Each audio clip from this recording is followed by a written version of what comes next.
Hello, students. After the discussions of chapter number 1 in my YouTube channel, Bio Battle of Words, now I am starting my discussion that is with chapter number 2, video number 1, the chapter number 2, Sexual Reproduction in Flowering Plants. In this particular discussion, in this chapter, what are the main things are there that we have to discuss, we have to share? Particularly in this chapter, we are discussing the sexual reproduction. जब बेटा अपन sexual reproduction का हम बात कर रहे हैं, chapter number 1 के अंदर हमने रिप्रोडक्शन क्या है, रिप्रोडक्शन की प्रोसेसेस क्या होते हैं, सो बहुत कुछ पढ़ा है. अब यहाँ पे हम उसका कंटेंट पॉइंट ऑफ व्यू से डिटेल डिस्कशंस देखने वाले. रिप्रोडक्शन थोड़ा यहाँ पे इजी रहेगा क्योंकि हमको reproduction in flowering plants only पढ़ने का. What is flowering plants? Flowering plants angiosperms. यहाँ पे इस चैप्टर में हमको algae, फंजाई, ब्रायो, टेरिडो, जिम्नोस्पर्म्स के रिप्रोडक्शन के बारे में कुछ भी पढ़ने का नहीं है. जब हम यहाँ पे बात कर रहे हैं फ्लावर, व्हाट इज फ्लावर, तो जब अपन फ्लावर देख रहे हैं, उसको समझने का ट्राई कर रहे हैं, फ्लावर, व्हाट इज फ्लावर, तो फ्लावर के लिए एक डेफिनेशन आपको याद रखने का है कि flower is a modified shoot. Flower is a modified shoot. Shoot system means what? The plant body is divisible into two main parts. Underground parts are known as root system. Above ground parts are known as shoot system. This is said to be the shoot. And this is root system, root. Modified shoot, that is equal to flower. तो एक shoot के अंदर जो जो parts है वो सारे के सारे हमको फ्लावर के अंदर दिखने चाहिए. शूट के अंदर क्या होता है, तो मैं बोलूं लीफ है, लीफ के बाद यहाँ पे बोलूं नोड है, नोड, इंटरनोड्स है, स्टेम है, वो सारे के सारे पार्ट्स हमको दिखने चाहिए एक फ्लावर के ऊपर. तो जब मैं फ्लावर यहाँ पे ड्रॉ करके समझाने का ट्राई कर रहा हूँ फ्लावर, तो फ्लावर के टॉप पे एक टिप आता है, इलोंगेटेड टिप, जिसको हम बोलते हैं this is thalamus. Okay, what is thalamus? Thalamus जो बना थैलेमस, वो थैलेमस के अंदर अगर अपन जाएं तो आउटर मोस्ट लेयर फ्लावर का, जिसको हम बोलते हैं सेपल, के अंदर petal,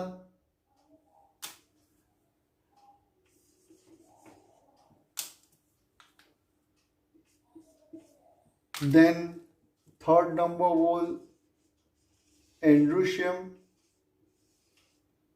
and the centermost part, that is gynoecium.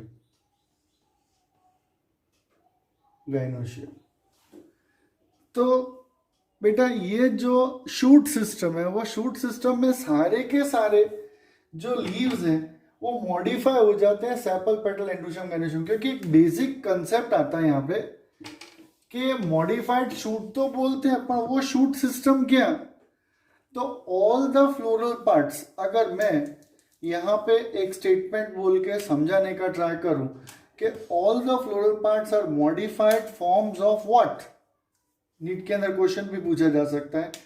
All the floral parts मतलब यहाँ पे मैं बोलूं कैलिक्स, कोरोला, एंड्रोशियम और गाइनोशियम. ओके, सेम वे यहाँ पे अगर मैं वर्ड बोलूं कैलिक्स, सेपल, पेटल, स्टेमन और पिस्टल, ऑब्लिक कार्पल। अब पिस्टल और कार्पल क्या है? तो ये प्लूरल पार्ट्स हैं, सिंगुलर को अपन सेपल बोलेंगे। तो यहाँ पे अपन जो सेपल, पेटल, एंड्रूशियम, गायनोशियम बोलते हैं वो क्या है? तो बेसिकली यहाँ पे आपको एक वर्ड पकड़ने का है कि all these are the, thumb rule है, मोस्ट इंपॉर्टेंट है। मतलब sepal, petal, stamen, androecium, gynoecium, they all are said to be the modifications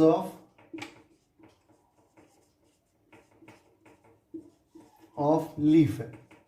They all are modifications of leaf. Okay. अब नेक्स्ट मैं बात कर रहा हूं समझाने का 2.2 pre fertilisation events. What is the meaning of pre fertilisation events? तो fertilisation से पहले कि जो बातचीत होता है वो सारे के सारे कंसेप्ट हम बोलते हैं प्री फर्टिलाइजेशन इवेंट्स। और प्री फर्टिलाइजेशन इवेंट्स कंसेप्ट के अंदर आपको सिर्फ एक मोस्ट इंपॉर्टेंट वर्ड संभालने का है, अंडरस्टैंड करने का है, और वो है फ्लोरल प्राइमोडियम।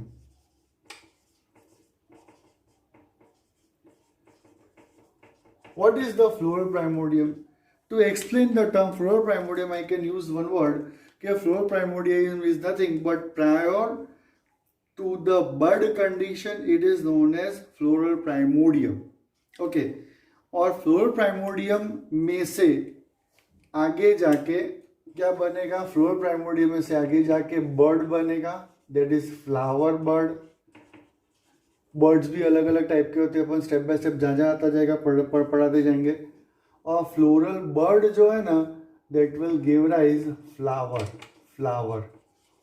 जब अपन फ्लोरल बर्ड फ्लावर की बातचीत कर रहे तो सेम वे अगर मैं बोलूं तो जिम्नोस्पर्म के अंदर फ्लोरल प्राइमोडियम प्रेजेंट होगा। जिम्नोस्पर्म फ्लोरल प्राइमोडियम प्रेजेंट होगा। आंसर कम, जिम्नोस्पर्म में भी फ्लोरल प्राइमोडियम प्रेजेंट होता है, वो याद रखना। बाकी का ओके, स्टेप बाय स्टेप अपन देखते जाएंगे। Further 2.2.1 स्टेमन, microsporangium and pollen grains. Just in the beginning, I started my explanation. That is the stamen. This is stamen. The plural, it is known as androecium. One important statement for stamen is also known as microsporophyll. What is microsporophyll? So as stamen is a modification of leaf, that's why it is also known as microsporophyll. ये काम का रहेगा. By which other name stamen is known? Which type of stamen develops? That is stamen morphology. It is there in 11th standard. You have learned introstamen, extrostamens, stamen monodelphous, didelphous, polydelphous. This all the concepts are there in 11th standard. But for the here, we are starting our discussion that is on the as a male reproductive point of view. जब हम male reproductive point of view से बातचीत कर रहे तो जो पूरा के पूरा स्टेमन है उसका एंथर, फिलामेंट और कनेक्टिव 3 पार्ट्स आते हैं। Initially the anther, it is also known as microsporangium. अपन एंथर को माइक्रोस्पोरेंजियम भी बोलते हैं। Initially it is bilobed structure. Later, when it matures, it is possessed on the 2 lateral side. There is a presence of theca. Theca is nothing but such an area where the abscissing layer is present, and that abscissing layer is responsible for breakage. मतलब under the influence of growth inhibitor hormones, it cracks, यहाँ से टूटेगा, जिसको page number 21 में डेहिसेंट line भी बोला है। मैं डेहिसेंट लाइन का ट्रांसफर सेक्शन लेके बोल रहा हूँ। तो initially anther, that is microsporangia, is bilobed structure. Later it is converted into tetralobe. Microsporangia will further develop into pollen sacs. Structure of microsporangium, this is the next topic.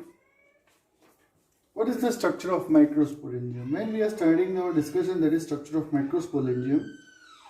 The microsporangium possess three continuous layers, and among them epidermis, endothecium and middle layer. Three are continuous layers. बेटा यहाँ पे मैं draw कर रहा हूँ line, पर हकीकत में वो एक सेल के लेयर्स हैं, उसको कॉन्सेंट्रेट करने का, समझने का। तीन कंटिन्यूस प्रोटेक्टिव लेयर्स है, 4 पैचेस ऑफ टपेटम, जो ग्रीन कलर से ड्रॉ किया है 4 patches of tapetum, and inside the 4 patches of tapetum there lies 4 microspore mother cell. This microspore mother cells, they are also one word can be used, that is sporogenous tissues, and microspore mother cell, MMC. Also, they are also considered as a PMC, that is pollen grain mother cell. Here, epidermis, endothecium, middle layer, these three layer protective in layer. Tapetum provide nourishment to the developing pollen grains, microspores, and pollen grain mother cell will convert into pollen grains. On page number 22 in your textbooks, the diagram is printed that you have to follow. What is the function of tapetum? The tapetum is responsible for the formation of sporopollenin,